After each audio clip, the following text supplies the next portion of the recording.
ഹേ everyone, supply chain മാനേജ്മെന്റിനെ പറ്റി complete ആയിട്ട് പഠിക്കുന്ന 10ാമത്തെ വീഡിയോയിലേക്ക് എല്ലാവർക്കും സ്വാഗതം. നമ്മളിപ്പോൾ കഴിഞ്ഞ കുറച്ച് വീഡിയോസിലായിട്ട് സപ്ലൈ ചെയിൻ മാനേജ്മെന്റ് എന്ന് വെച്ചാൽ എന്താണ് ഒരു ഇൻട്രൊഡക്ഷൻ വീഡിയോ നമ്മൾ നോക്കി. അതേപോലെ why supply chain management as a career, നമുക്കുള്ള റോൾസ്, റെസ്പോൺസിബിലിറ്റി, സാലറി, അതേപോലെ നമുക്ക് എങ്ങനെ അവിടെ എത്തിപ്പെടാം. And then we have discussed about supply chain design, supply chain strategy, അതേപോലെ എങ്ങനെ നമുക്കൊരു ഫെസിലിറ്റി, ഒരു ലൊക്കേഷൻ എങ്ങനെ നമുക്ക് സെലക്ട് ചെയ്യാം, ആൻഡ് അതേപോലെ തന്നെ mathematical models, make versus buy decision തുടങ്ങി സപ്ലൈ ചെയിന്റെ സ്ട്രാറ്റജിക്കൽ ലെവലിൽ വരുന്ന, അതൊരു അപ്സ്ട്രീം ലെവലിൽ വരുന്ന കാര്യങ്ങളെല്ലാം നമ്മൾ കഴിഞ്ഞ 9 വീഡിയോസിലായിട്ട് ഡിസ്കസ് ചെയ്ത് കഴിഞ്ഞു. സോ ഇന്ന് നമ്മൾ സ്റ്റാർട്ട് ചെയ്യാൻ പോകുന്നത് രണ്ടാമത്തെ പില്ലറാണ്. So the first pillar was supply chain design and the second pillar will be supply chain planning. Okay, so with that നമുക്ക് രണ്ടാമത്തെ പില്ലർ സ്റ്റാർട്ട് ചെയ്യാം. ഹോപ്പ് നിങ്ങൾ ബുക്കും പേനയൊക്കെ ആയിട്ട് ഇരുന്ന് കോൺസെപ്റ്റ്സ് ഒക്കെ കറക്റ്റ് ആയിട്ട് മനസ്സിലാക്കിയാണ് പോകുന്നതെന്ന് ഞാൻ വിചാരിക്കുന്നു. If not, please do so. അപ്പൊ നമ്മൾ നോക്കുകയാണെങ്കിൽ സപ്ലൈ ചെയിൻ പ്ലാനിംഗ് അല്ലെ, നമ്മൾ ആദ്യം സപ്ലൈ ചെയിൻ ഡിസൈൻ പറഞ്ഞു. അവിടെയാണ് നമ്മൾ G-Ride എന്ന് പറഞ്ഞൊരു ഇലക്ട്രിക് സ്കൂട്ടർ മാനുഫാക്ചറിന്റെ ഒരു എക്സാമ്പിൾ എടുത്തിട്ട് നമ്മൾ എന്ത് ചെയ്തു, മാനുഫാക്ചറിംഗ് പ്ലാന്റ് ഏത് ലൊക്കേഷനിൽ വേണം, അതേപോലെ തന്നെ നമുക്ക് എങ്ങനെ അത് ലോജിസ്റ്റിക്സ് കാര്യങ്ങളെല്ലാം ഈസി ആക്കാം, അതിന് വേണ്ടിയിട്ട് നമ്മളൊരു സെന്റർ ഓഫ് ഗ്രാവിറ്റി മെത്തേഡ് കാര്യങ്ങളെല്ലാം യൂസ് ചെയ്ത് നമ്മൾ ആ ഒരു എക്സാമ്പിൾ എടുത്തിട്ട് പഠിച്ചു അല്ലെ. ഇപ്പൊ നമുക്ക് എന്തായി, പ്ലാന്റ് എവിടെ വെക്കണം എന്നറിയാം, ആ പ്ലാന്റിന്റെ കൺസ്ട്രക്ഷൻ തുടങ്ങി കഴിഞ്ഞു.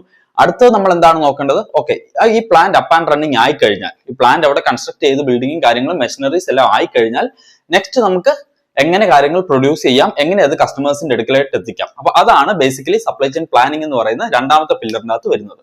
ഓക്കെ, അപ്പൊ നമ്മൾ ബൈ ഡെഫിനിഷൻ നോക്കുകയാണെങ്കിൽ supply chain planning is the process of forecasting the demand and aligning the resources to fulfil it at the least cost. അതിനെയാണ് നമ്മൾ എഫിഷ്യൻസി എന്ന് പറയുന്നത്.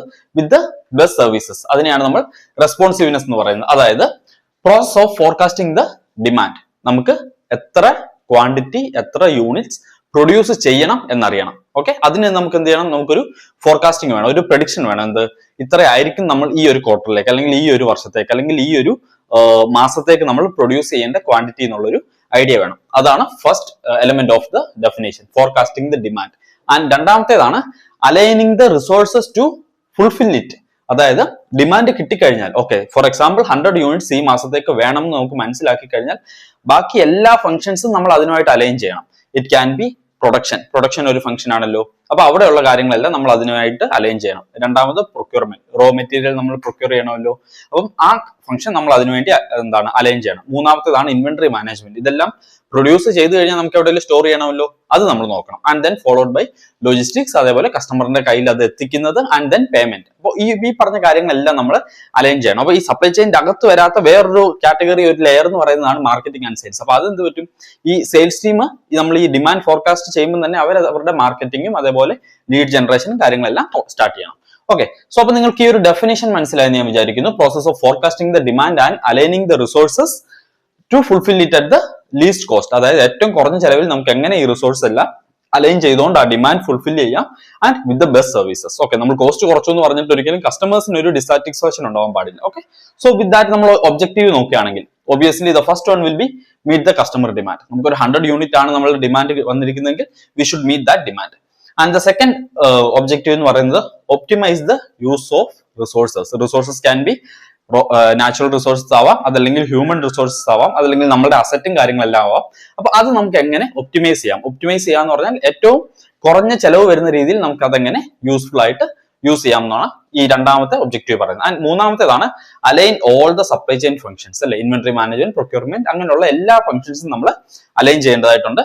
And then minimise total supply chain cost. So total supply chain cost എന്ന് പറഞ്ഞാൽ it's not just എന്താണ് production, inventory management ആയിക്കോട്ടെ, logistics ആയിക്കോട്ടെ, അല്ലെങ്കിൽ ലാസ്റ്റ് മൈൽ ഒപ്റ്റിമൈസേഷൻ ആയിക്കോട്ടെ, ഇനിയും വരുന്ന റിട്ടേൺ വരുന്ന പ്രൊഡക്ട്സിന്റെ ഡീറ്റെയിൽസ് ആയിക്കോട്ടെ, അല്ലെങ്കിൽ നമ്മുടെ അപ്സ്ട്രീമിലുള്ള എന്താണ് ഔട്ട്സോഴ്സ് ചെയ്യുന്ന കാര്യങ്ങളായിക്കോട്ടെ. അപ്പം ഈ പറഞ്ഞ എല്ലാ കാര്യങ്ങളോട് ചേരുമ്പോഴാണ് നമ്മൾ എന്ത് പറയാം, ഒരു ടോട്ടൽ സപ്ലൈ ചെയിൻ എന്ന് പറയുന്നത് അല്ലേ. അപ്പൊ ഈ ഒരു ടോട്ടൽ സപ്ലൈ ചെയിൻ്റെ കോസ്റ്റ് നമുക്ക് മിനിമൈസ് ചെയ്യണം. ഓക്കെ, സോ അതും ഈ ഒരു സപ്ലൈ ചെയിൻ പ്ലാനിങ്ങിൽ വരുന്ന ഒരു ഒബ്ജക്റ്റീവ് ആണ്. ഓക്കെ, സോ വിത്ത് ദാറ്റ് നമ്മൾ എന്തൊക്കെ റോൾസ് ആണ് ഈ ഒരു പില്ലർ നമ്മൾ എടുത്തു കഴിയുമ്പോൾ എന്തൊക്കെ റോൾസ് ആണ് നമുക്ക് ഇതിൻ്റെ അകത്തുള്ളത് നോക്കാം. So first one will B planners. അപ്പൊ പ്ലാനേഴ്സ് എന്തൊക്കെയായിരിക്കും? പ്ലാനേഴ്സ് എന്താണ് ചെയ്യുന്നത്, അവർ പ്ലാൻ ചെയ്യാണ് ചെയ്യുന്നത് അല്ലേ. അവർക്ക് പല മെത്തേഡ്സ് ഉണ്ടാവാം, പല മോഡൽസ് ഉണ്ടാവാം, പല സോഫ്റ്റ്വെയർസ് ഉണ്ടാവാം, അതൊക്കെ യൂസ് ചെയ്തിട്ട് അവർ പ്ലാൻ ചെയ്യും. എന്തായിരിക്കും അവർ പ്ലാൻ ചെയ്യുന്നത്? ഡിമാൻഡ് അവർ പ്ലാൻ ചെയ്യേണ്ടി വരും, ഇൻവെന്ററി അവർ പ്ലാൻ ചെയ്യേണ്ടി വരും, പ്രൊഡക്ഷൻ അവർ പ്ലാൻ ചെയ്യേണ്ടി വരും അല്ലെ. അപ്പൊ നമ്മൾ നോക്കിക്കഴിഞ്ഞാൽ ഇതിൽ പ്ലാനേഴ്സ് ആണ് പ്രൈമറിലി വരുന്ന റോൾസ് എന്ന് പറയുന്നത്. അപ്പോൾ അതിൽ ഒന്നാമത്തതാണ് ഡിമാൻഡ് പ്ലാനർ ഉണ്ട്, ആൻഡ് സപ്ലൈ പ്ലാനർ ഉണ്ട്, ആൻഡ് ദെൻ പ്രൊഡക്ഷൻ പ്ലാനർ ഉണ്ട്, and followed by inventory planner ഉണ്ട്. ഈ 4 റോൾസ് ആണ് നമുക്ക് അവിടെ വരുന്നത്. അപ്പൊ അത് കഴിഞ്ഞാൽ അതാണ് ഒരു പ്രൈമറി റോൾ എന്നുള്ളത്. നമ്മൾ നോക്കിക്കഴിഞ്ഞാൽ അതാണ് ഒരു primary role. And followed by നമുക്ക് വരുന്നതാണ് സപ്പോർട്ട് റോൾസ്. അപ്പോൾ സപ്പോർട്ട് റോൾ എന്ന് പറഞ്ഞാൽ ഈ പ്രൈമറി റോളിനെ സപ്പോർട്ട് ചെയ്യാൻ വേണ്ടിയിട്ട് ഉള്ള ഒരു പക്ഷേ ജൂനിയർ റിസോഴ്സസ് ആവാം. അപ്പൊ അത് വരികയാണെങ്കിൽ നമുക്ക് പറയാം മെറ്റീരിയൽ റിക്വയർമെന്റ് പ്ലാനിങ്. അത് പ്രൊഡക്ഷൻ പ്ലാനിങ്ങിന്റെ ഒരു സബ് ഡിവിഷൻ ആയിട്ട് വരുന്നതാണ്. And then supply chain analyst. അപ്പൊ ഈ അനലിസ്റ്റ് എന്ന് പറയുന്നത് കൈൻഡ് ഓഫ് ഒരു ജനറിക് റോൾ ആണ് അല്ലെ.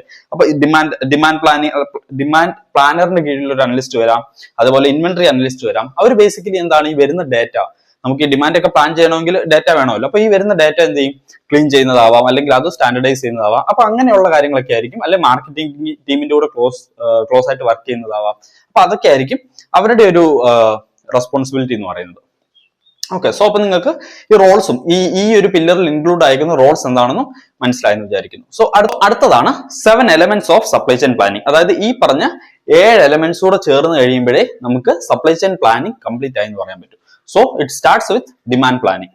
ഡിമാൻഡ് പ്ലാനിങ് എന്ന് വെച്ചാൽ എന്താണ്, നമുക്ക് എത്ര യൂണിറ്റ് പ്രൊഡ്യൂസ് ചെയ്യണം എന്നുള്ളതിനെ നമുക്കുള്ള ഡിമാൻഡ് എത്ര ആണെന്ന് നമ്മൾ കാൽക്കുലേറ്റ് ചെയ്യണം. ആൻഡ് ദെൻ സപ്ലൈ പ്ലാനിങ്, നമ്മൾ എവിടെയൊക്കെ എന്തൊക്കെ സാധനങ്ങൾ കൊടുക്കണം എന്നുള്ളത് വരുന്നതാണ് സപ്ലൈ പ്ലാനിങ്.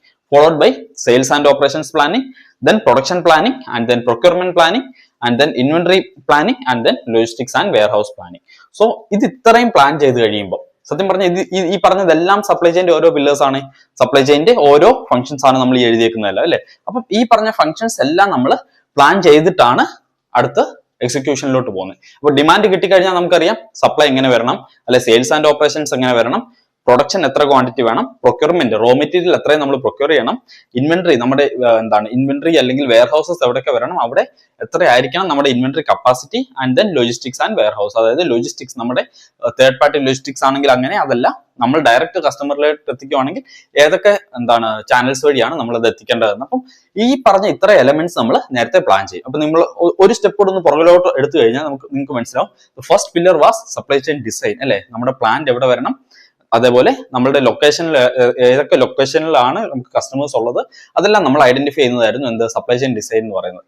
അടുത്ത പില്ലർ വരുമ്പോൾ എന്താണ്, സപ്ലൈ ചെയിൻ പ്ലാനിങ് ആണ്. ഓക്കെ, നമുക്ക് ലൊക്കേഷൻ മനസ്സിലായി, നമ്മുടെ കസ്റ്റമറിന്റെ ക്ലസ്റ്റർ ഏതൊക്കെയാണെന്ന് നമുക്ക് മനസ്സിലായി. നെക്സ്റ്റ് എന്താണ്, നമുക്ക് ഇതെങ്ങനെ പ്ലാൻ ചെയ്യാം, അതാണ് ഈ ഒരു പില്ലറിൽ നടക്കുന്നത്. So this is an introduction video. നമ്മൾ ഈ പറഞ്ഞ ഓരോ എലമെന്റ്സിനെയും പറ്റിയിട്ട് ഇൻ ഡെപ്ത് പഠിക്കുന്നുണ്ടാവും. Especially the demand planning is the most important one. This alone will be having around 10 videos. Okay, അപ്പം ഇതെല്ലാം നമ്മൾ ഇൻ ഡീറ്റെയിൽ പഠിക്കുന്നതായിരിക്കും. ആൻഡ് ദെൻ അടുത്തത് എന്തായിരിക്കും നിങ്ങൾ ഒന്ന് ആലോചിച്ച് നോക്കിയേ. നമുക്ക് സപ്ലൈ ചെയിൻ പ്ലാനിങ് കഴിഞ്ഞു അല്ലെ, സ്ട്രാറ്റജി കഴിഞ്ഞു, പ്ലാനിങ് കഴിഞ്ഞു.